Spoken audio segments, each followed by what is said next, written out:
Welcome, everyone. My name is Megan. I am the community manager at Auggie. And Auggie is the community-powered platform where parents learn from experts and each other. And we're so thrilled to have you today. And we are joined by Molly, and I'm going to hand it over to Molly from Life After Birth, and she will introduce herself. Hi, I'm Molly Normand. I'm the founder and clinical director of Life After Birth. We provide mental health support and community from preconception through parenthood. So I'm really glad to be here today. And when Augie asked me to speak, I thought of a million different things like that I could speak on, but I feel like matrescence is a really important topic, and we don't give enough time and space to the topic of this birth of our new identity when we become mothers. So I wanted to give it a little bit of exposure today and space and time. So I'm really glad you're all here. And for those who know me, you know that I like to start anything I do with just a little meditation just to kind of get us more centered, more into our bodies and present, myself included. So I'll just invite you to close your eyes if that feels good. If not, just do a soft gaze. You can bring your hands to your body or anywhere that feels relaxed. And just take a deep breath in. Exhale it out the mouth. And two more clearing breaths like that, inhaling through the nose. Hold at the top, exhale it out. And one more inhale fully. Pause at the top, exhale it out. And then just allow yourself to transition from your day so far. Some of us are on the East Coast, some of us West Coast, some of us somewhere in between. So just using your breath and your body and your senses just to ground a little more. So feeling all the places of your body, making contact with what you're sitting on, and just feeling the temperature of your body compared to the temperature of the air in the room. And just feeling your heartbeat, noticing any sounds in addition to my voice.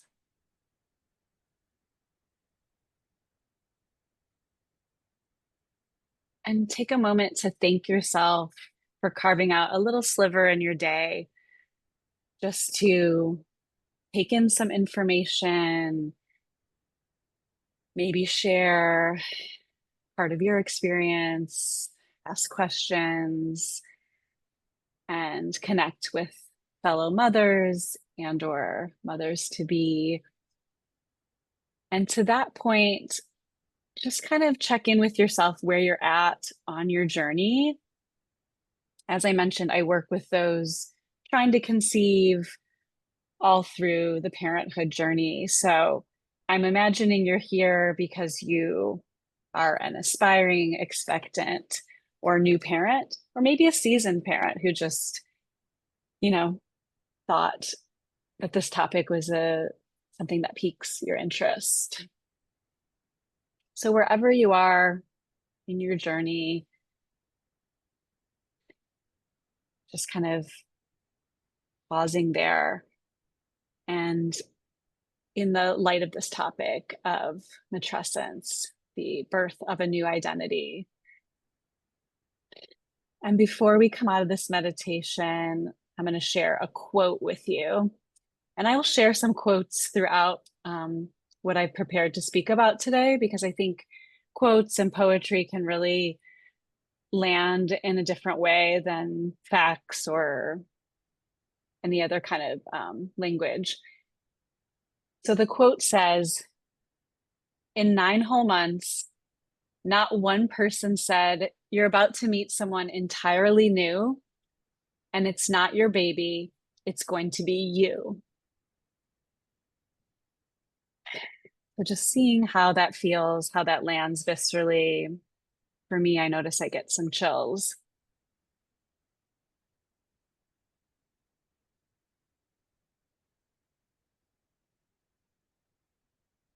And before we come out of this meditation, just take a moment to notice if you have an intention for what brought you here today. Maybe it's a word or a phrase or an image.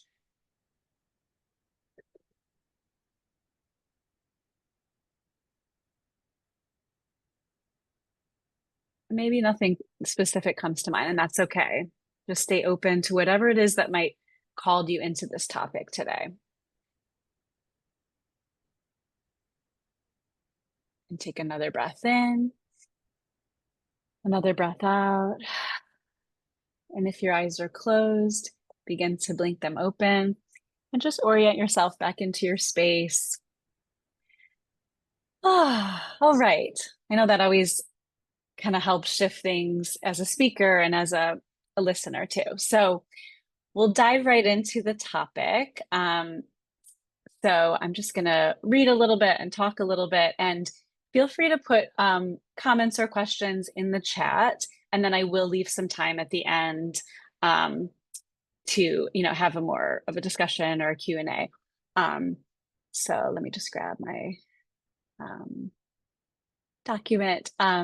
Okay, so some of you may already know this, but matrescence, I just wanted to define it for you. Matrescence is the transformative process a woman undergoes when becoming a mother, encompassing physical, psychological, hormonal, and emotional changes. It's a developmental stage akin to adolescence, marked by significant shifts in identity, relationships, and responsibilities.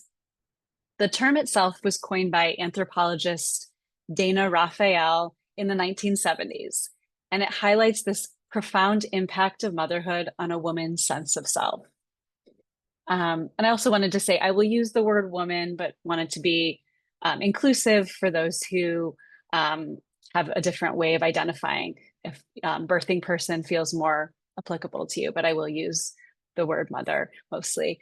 So when I first heard of the term matrescence, it just landed really hard for me. And for those of you who don't know me, I had my child at the end of 2016, and I'm a postpartum depression survivor and felt really called to give back to new moms, which is why I started this company. So when I heard the term matrescence, it was just like it just landed, because we all recall our adolescence. It's something I know I don't like to revisit. I know for me, adolescence was a really awkward, challenging phase of life where what you once were is gone, a child, and what you are becoming, which is an adult, is not yet there yet. It's like you're in this this metamorphic process.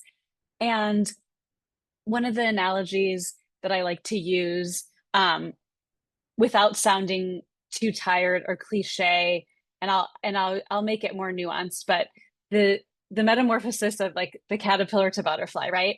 And some of you might have heard me say this before who know me, but like the book, The Very Hungry Caterpillar, I feel like it does a disservice to the metamorphic process of becoming a butterfly, because if you've ever watched any of those nature movies, those documentaries that capture nature so beautifully, when the caterpillar comes out of its cocoon, it's not like it just flies and soars and the wings are dry. When it comes out, the wings are gooey and it's awkward and they're just learning to fly. And that is matrescence. And unfortunately, the way our culture has been set up historically, and a lot of the images we see online, we see like baby is handed to us and like poof, we know all the things. We know how to be a mother. And a mother is this massive archetype that we're stepping into, and it looks a little different for every person. So it's just really one of those developmental life phases that I think connects us to nature and all things, which we sometimes forget as humans, especially as we're kind of moving into this like technologically driven AI Zoom world that we're in, but we're part of, the circle of life, and we're no different than other animals. So just wanted to touch a little bit on that phase of life, the matrescence.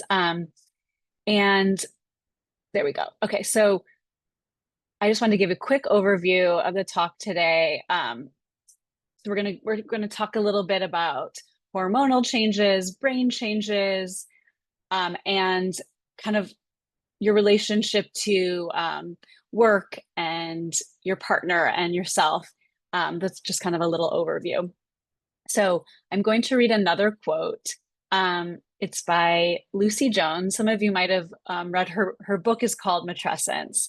And if you haven't read it, I will send it in the recap just to ground the information. But she writes candidly, I was overjoyed to be pregnant, attached to the growing creature within. But I found myself becoming subdued, more introverted, increasingly disrupted as the weeks passed. I had no language with which to understand or describe this change, but my consciousness felt different, restructured or rewired. This freaked me out. It was as if someone else had moved in, making a home in both my uterus and my brain. I thought I must be imagining it. I had understood pregnancy to be a relatively straightforward physical process with a few hormonal days here and there. I thought the baby would grow inside my body as in a flower pot, that I would still be the same person. But that didn't seem to be the case.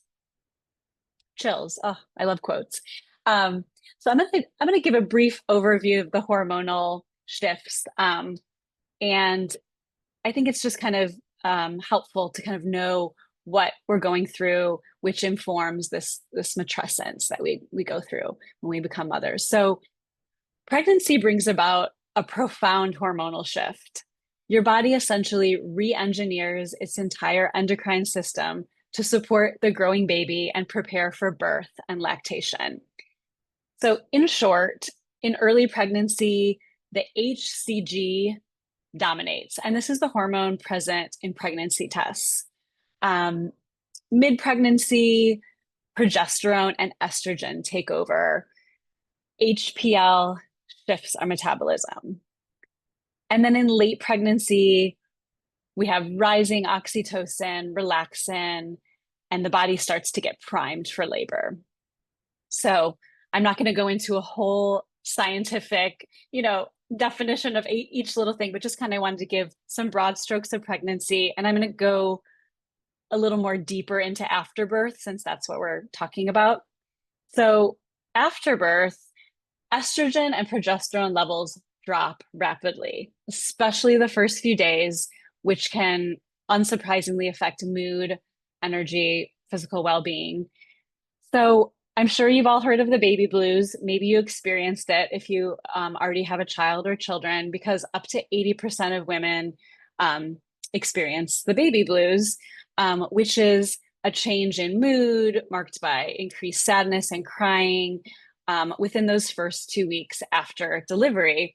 And just to differentiate real quick between the baby blues and other perinatal mood and anxiety disorders like postpartum depression or anxiety, those like perinatal mood and anxiety disorders, they either show up in the first 2 weeks and continue on, or they show up after those first 2 weeks, because the baby blues is actually very normal. And it makes sense to me, after giving birth and this crash of hormones, of course, you're going to feel like a little out of sorts and adjusting and healing and everything.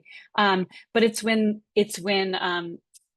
basically the baby blues will resolve within those first 2 weeks after birth. And not to say it's all going to be sunshine and rainbows after those 2 weeks, but your level of functioning will be more or less normal, and you'll experience, just kind of the normal highs and lows of new parenthood, but not the more, extreme mental health issues that can come with depression, anxiety. And we don't have time to get into all that today, but that may be another talk for another time. Um, so let me see, I'm just going to grab my notes. Okay, so that's a little bit about some of the hormonal changes that can contribute to postpartum depression and anxiety. And I know, like, if you do have a sensitivity to hormonal shifts, that is one of the risk factors for postpartum depression, which I do have. And so I was, a candidate for it. That was one of the risk factors. Um, I wanted to touch a little bit on the hormones of breastfeeding or lactating, to be more broad. Um, so oxytocin levels do increase and help with bonding. It does have the potential of reducing stress, improving mood, and enhancing cognitive function. Although, if you've ever breastfed, you know, it can also produce more stress, if you have issues. But if everything goes okay, you can get that oxytocin boost. Prolactin, a hormone that helps produce milk and makes you feel calm and relaxed, remain elevated in breastfeeding mothers. And then in terms of, just wanted to mention real quick, just kind of as a caveat, since we're talking about hormones with weaning. So with weaning, oxytocin and prolactin levels do drop.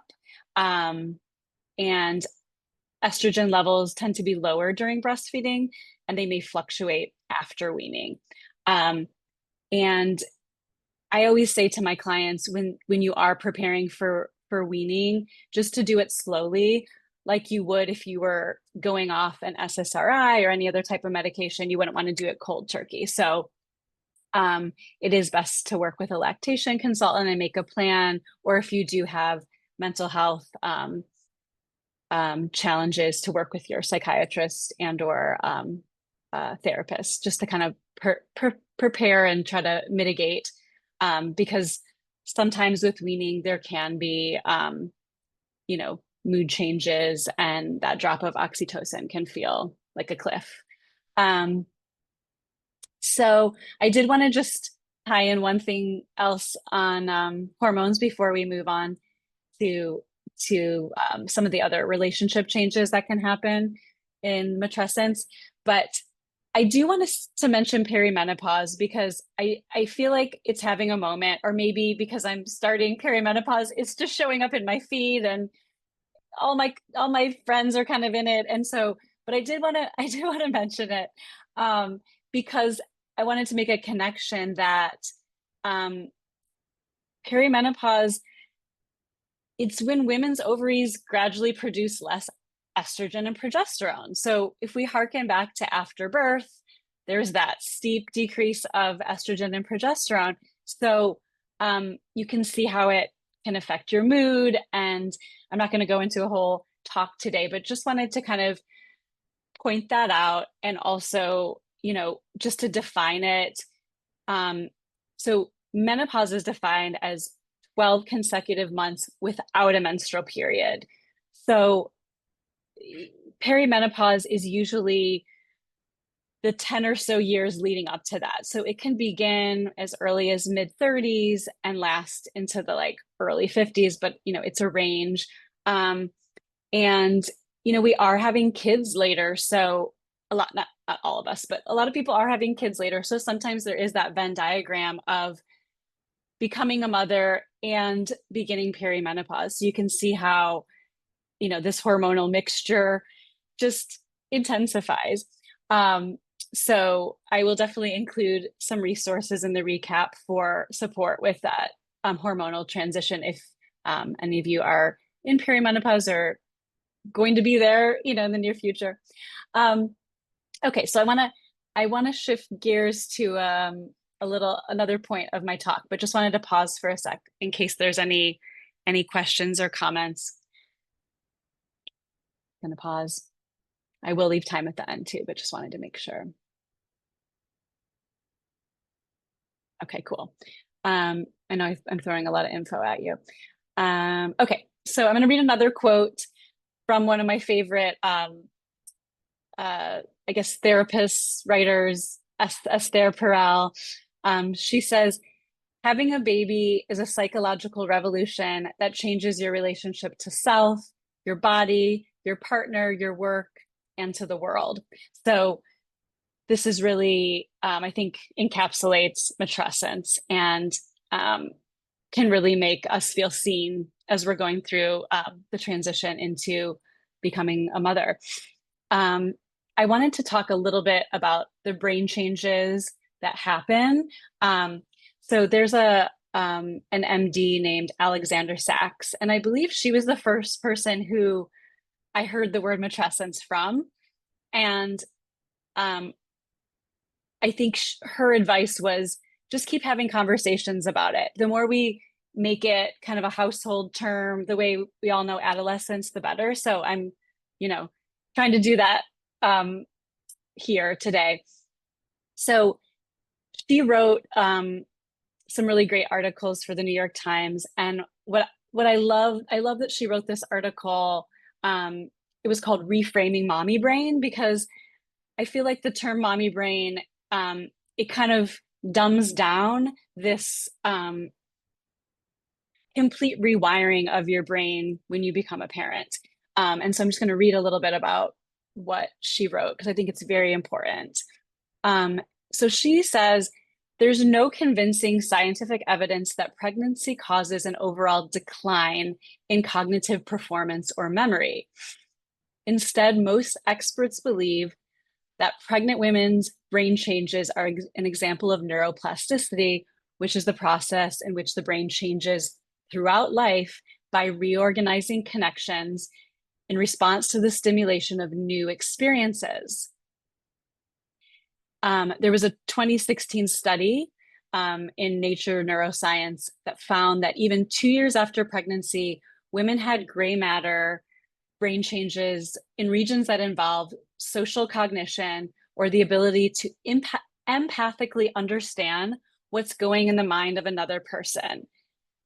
So the brain has been rewired to empathically understand another person. So it's like becoming a mother gives you this like EQ boost, which that's why it's a shame that we get the term mommy brain, that it's like, because word retrieval becomes a little bit challenging, we're considered lesser than, when in fact the brain has completely shifted to empathically attune to another human being. So I like what she says here. She said, while pregnant women do experience some impairment in the ability to remember words, it did not show changes in other memory functions, such as recognition or working memory. So whereas a woman may forget the name of a character of their favorite TV show, they would have no trouble in the type of memory that involves learning, reasoning, and comprehension.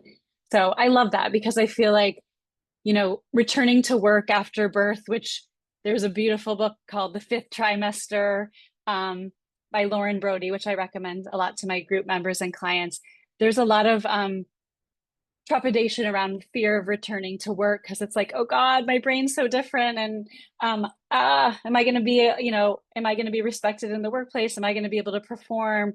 And I think, all of us here on the call who are mothers, I can attest that moms can get more done than anyone. Like, just like you learn how to prioritize, you learn how to like trim the fat and just, do what you can with the time that you have. Which is another segue into talking a little bit about our relationship to work, career after birth. This is like such a main topic in my afterbirth groups. I can't even tell you how much we talk about this, but I just wanted to say that there really is no, this is like my soapbox moment, but there's like no wrong choice. If you do have the privilege of deciding if if you want to go back to work after you have a baby or you don't. Again, I'm saying it's a privilege because I know some women are the breadwinner or they really need to keep working if they don't want to. I just want to say, like, there's no wrong decision. You know, if you decide you want to, um, take time off and focus on being the mother and have that be your main job, that is a job, but it's unpaid, you know, that's a wonderful thing. If you decide, you know what, being a mom is the hardest thing I've ever done, and I need to keep working for my sanity, and I want to keep connected to that identity, that part of my identity, then totally fully respect that. And so I just wanted to kind of call that out. There's a wonderful book that was written, I think it came out earlier this year, called The Power Pause. And I'll include that in the recap too. Neha, I think it's Ruch, sorry, it's Ruch. I'm botching it, but Neha, she talks about how if you do have the privilege and want to kind of take a pause in your career, after your kids are a little older, you could reemerge with kind of a new, maybe a new career or a new passion. So it's a really, I think it's a really great book that speaks to this phase of matrescence, of like kind of figuring out, it really is like like a who am I time of life, of really figuring out who you are. Like, and then I think career can be a challenging piece of that, because sometimes the career that we did pre-baby just doesn't fit with our lifestyle anymore. Maybe doesn't have the flexibility, or we don't have this, we want to do something totally different. I mean, I know for myself, I was a therapist when I became a mom, but I was working in addiction in rehabs and I loved that work. But then I pivoted. I was like, I want to work with moms. I feel so called to this. And I luckily was able to do that. Okay, we're kind of getting toward the end of this, and then I'll open it up for some questions and comments. So that's a little bit about career, relationship, and then relationship with your partner if you have one. Oh my gosh, this topic's endless, in my one-on-one sessions and my groups that I do. So it's actually a perfect segue into, when I used to work in recovery, they say when you get sober, that first year of sobriety, don't change anything too drastically. Don't quit your job. Don't divorce your partner. Don't chop your hair off. Like, it's a massive, transformation. And so I will give that same advice to new parents when it comes to their marriage. I'll usually say, just try to get through that first year after birth. I know you're like having fantasies of leaving your partner, separating, divorcing, moving across the country back to where your parents live. Just try to pause. Of course, there's always exceptions to that rule, but I think, whereas the birthing person is going through, as we've described, this massive transition on all levels, the partner's experience is quite different, and I see time and time again so much resentment, so much lopsidedness in the dyad. And so luckily there are different things we can do to try to remedy that. So I'm going to touch on a little bit today. And let's see. Sorry, I'm just grabbing this document. Okay.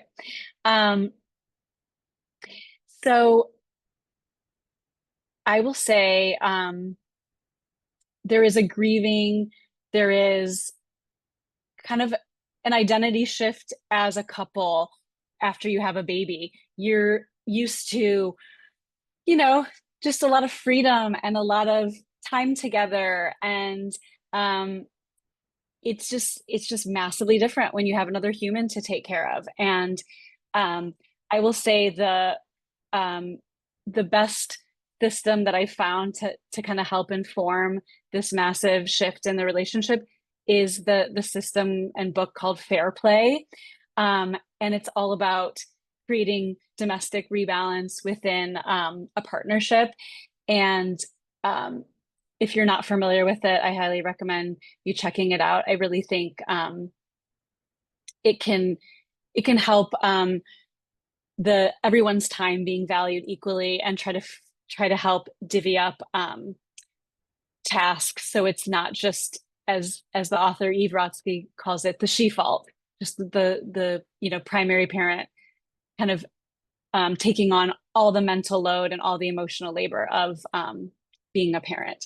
Um, so I know I'm touching on a lot of big topics today and big resources, but I'm just kind of wanting to give an overview for support.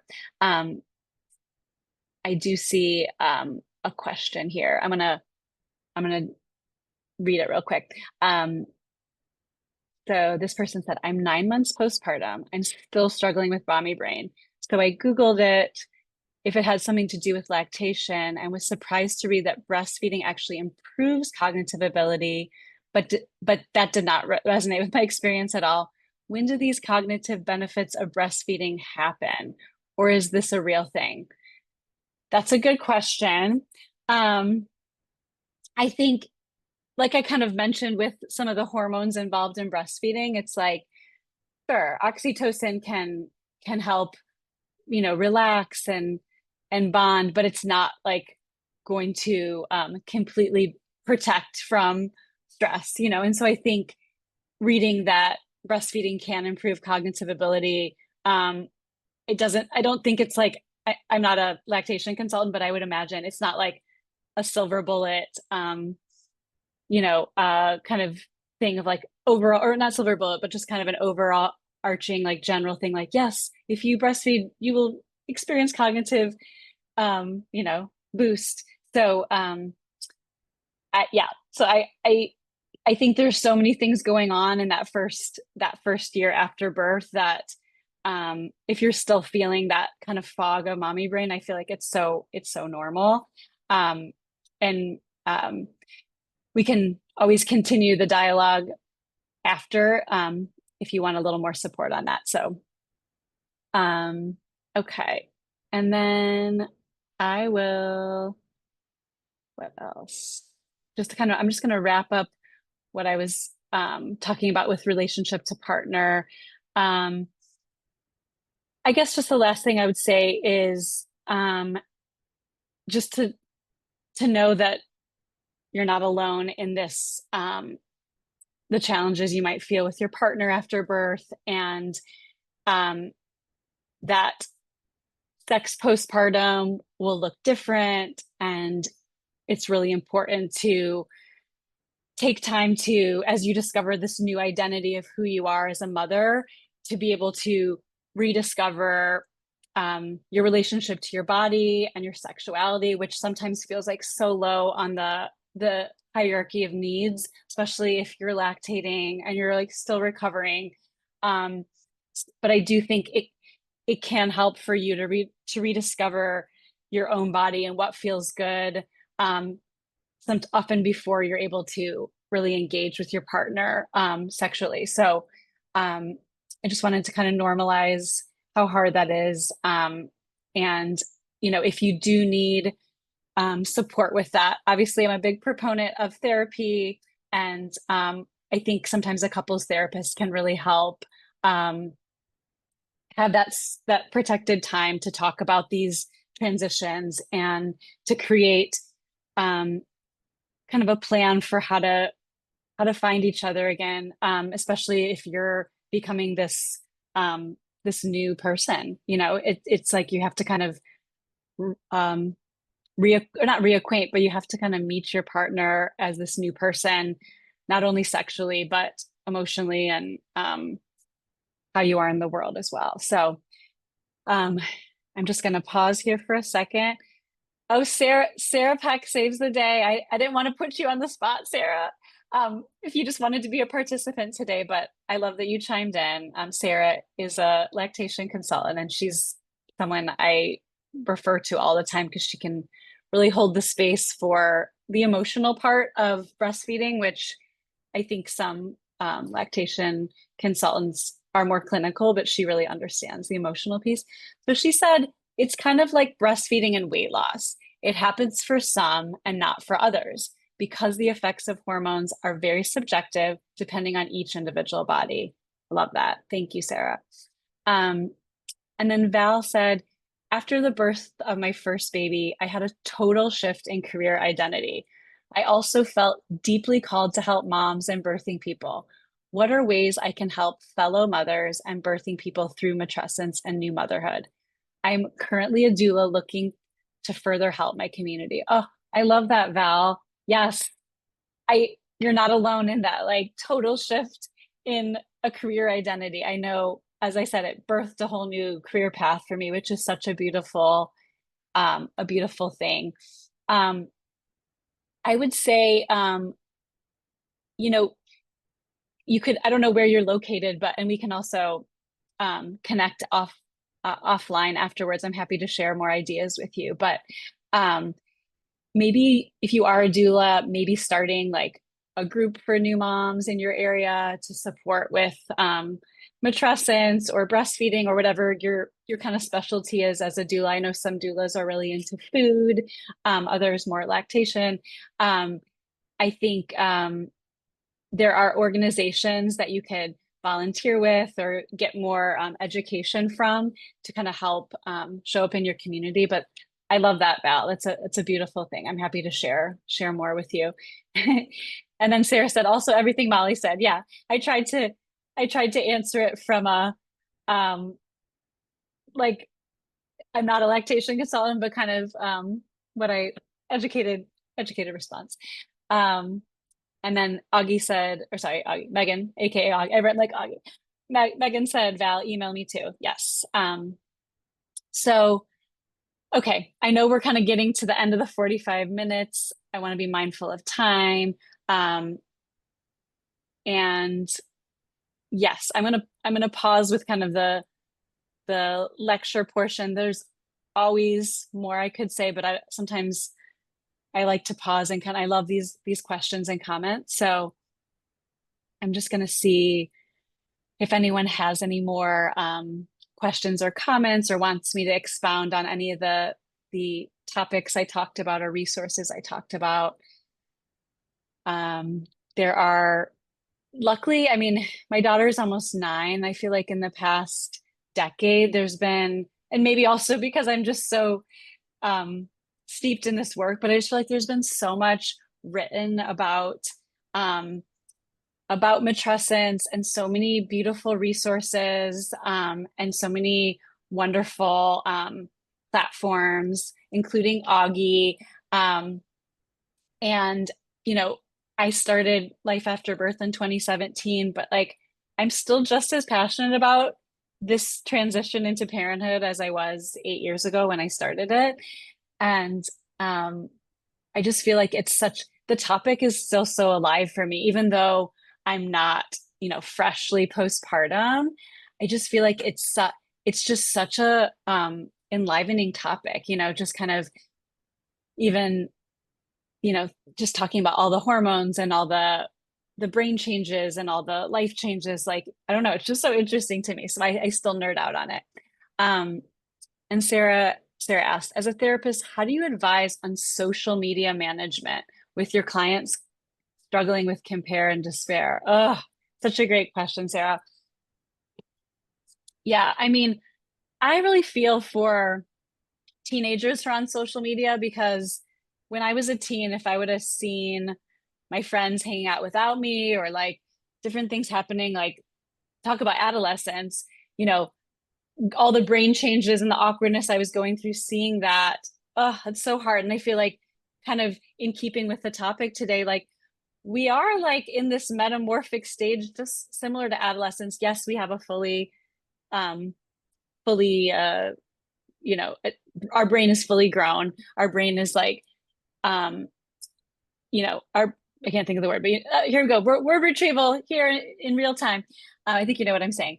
Our brain is fully formed, and yet when you are in matrescence, you're like extra like susceptible. I just remember being postpartum and just like someone would say one little thing or I would see one little thing and it would just like magnify, like it was just like amplify. So to Sarah's question, I mean, I think it's a muscle to try to refrain from social media use, take breaks when you need to.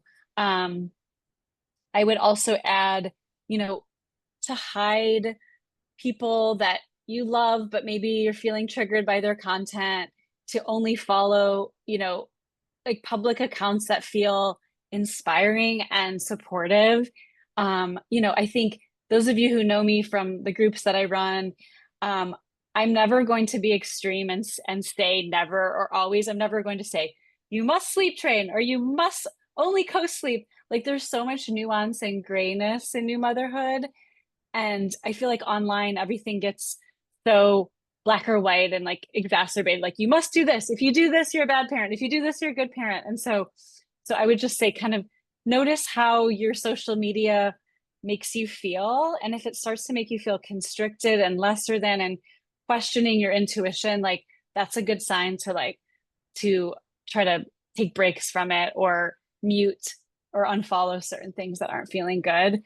I know with a client of mine who's dealing with secondary infertility right now, it's like, every time she hears a pregnancy announcement or sees a pregnant belly, it's like she just feels it feels so triggering for her, and it's like it's not that she's not happy for her friends or family that are pregnant, but it's just she's just in this really vulnerable thing. So I think I definitely advise her to really not be on social media if possible.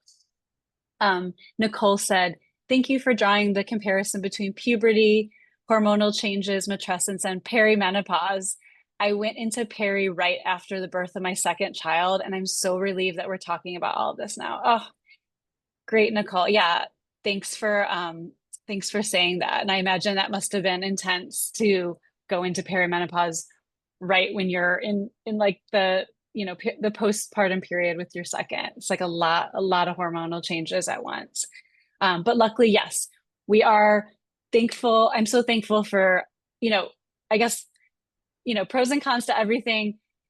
In the age of information, I am glad that we're talking about all this stuff. And I think it's just about being discerning from where you get information from and, you know, drawing on information that feels supportive to you and turning down the volume on too much information when it starts to create more anxiety than goodness. But yes, so glad we're talking about perimenopause right now. I feel like it is having a moment, and it is kind of like, to Nicole's point, it's this other developmental phase. It's like, after matrescence, there's like, the menopausal shift, which I will kind of end with the hope of that phase is like, I think, historically midlife is like, oh, you're getting old, you're over the hill, you're like not fertile anymore. But like I think what I've been reading and kind of taking in lately is it is this like they say that kind of your life begins at 40, and it's like if most of us go through perimenopause in our 40s generally, like it is this time of life where we're able to really like know ourselves and prioritize things and speak our truth. And so it is a really powerful phase of life that is kind of getting a more positive light shined on it now. And I think there's great technology with like hormonal support and community support that you can start to feel better. And same with afterbirth support. I think just kind of in closing, I see the medicine in the groups that I run, just kind of to having that community support as you're going through this massive identity shift. So, if it's not my group, I encourage you to seek out groups that hold space for this transformation and just hold space for these conversations, and to feel like your experience is more normalized and you're not just siloed in it. And I will send in the recap all the resources I mentioned. I love sharing resources. And yes, Caitlin just said, how would you say this shift affects mothers with each subsequent child? Obviously, your first child, you become a mother, but what about second, third, and so on? Such a great question, Caitlin. I like to think of subsequent children as like a re-entry into the postpartum period. And so yes, matrescence is like, with that first child. But I think with each subsequent child, you are a different person. And so the postpartum period will look and feel very different. And I did want to open it up if anyone who is a second or third time parent to share. I'm a child of a singleton, so I didn't have that experience. So I would love to hear if anyone, Nicole or anyone else, or Rebecca, or not to put you on the spot, but I know you're second time parents. If you have any thoughts on that, on what that looked like with subsequent children.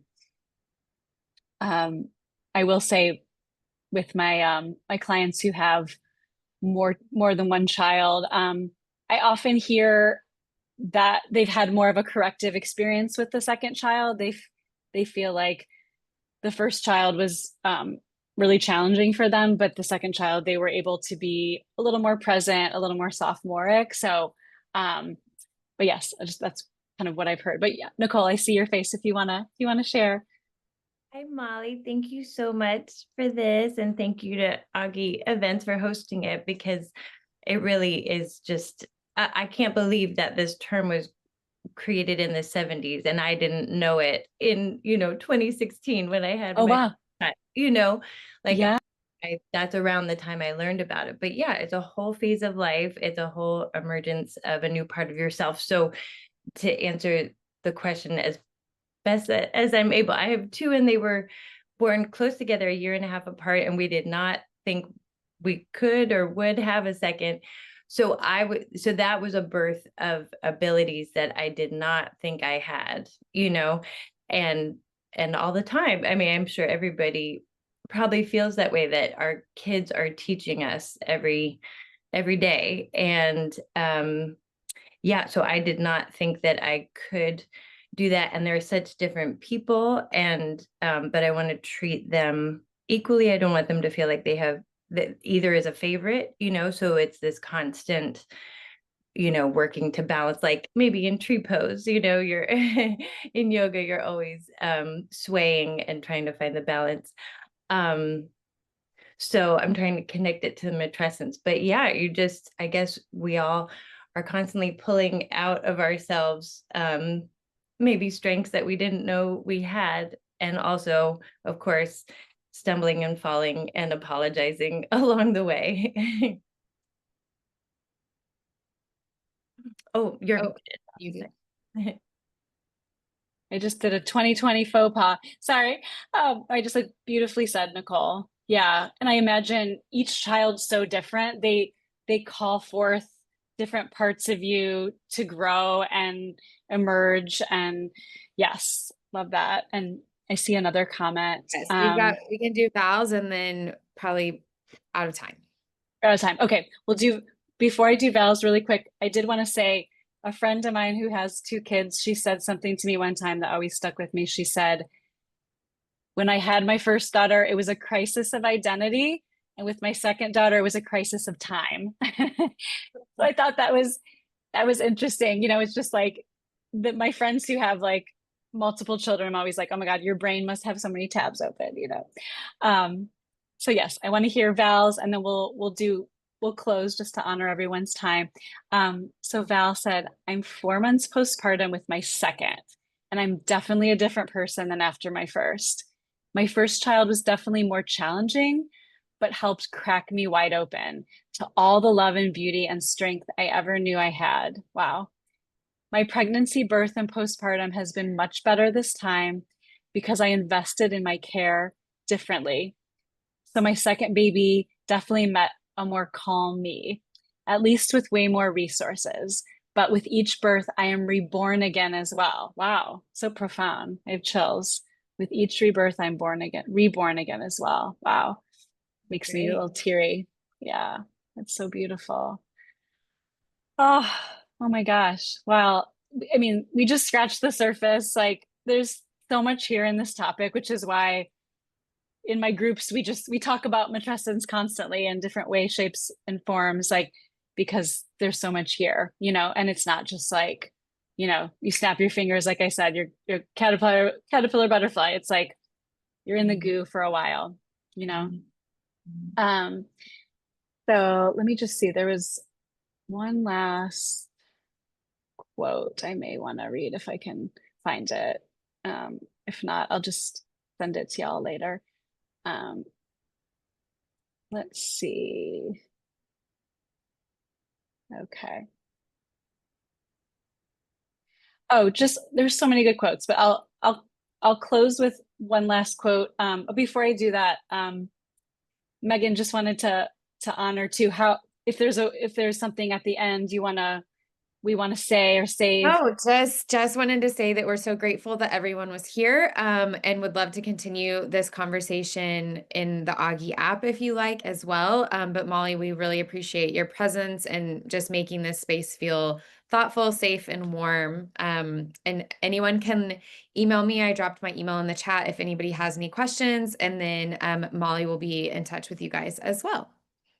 Okay, cool. Just wanted to make sure to get those logistics. Yes. So I will we'll send a follow-up email so you'll have my contact information. And like I said, if you want to continue any of these conversations beyond the chat, we can do that. So we'll just close with a very brief meditative moment. Again, if you want to close your eyes and bring your hands to body, if that feels good. I just wanted to share one more quote that I missed when I was reading earlier. So it says, the most difficult part of birth is the first year afterwards. It's the year of travail, when the soul of the woman must birth the mother inside her. And that's by Joy Cusick. So just kind of soaking that in. And just taking a moment just to metabolize everything that was said and shared, and just noticing what got kicked up for you.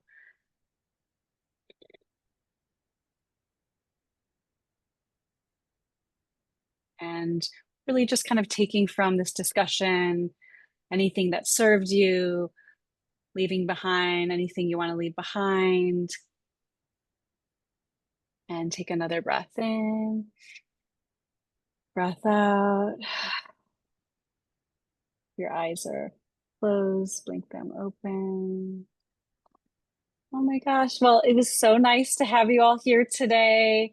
It was really, you never know who's going to show up. There's always like some pre-event anxiety of like, is anyone going to show up here today? It was so great. So I'm great. so Thank glad you, everyone. Everybody have a great day.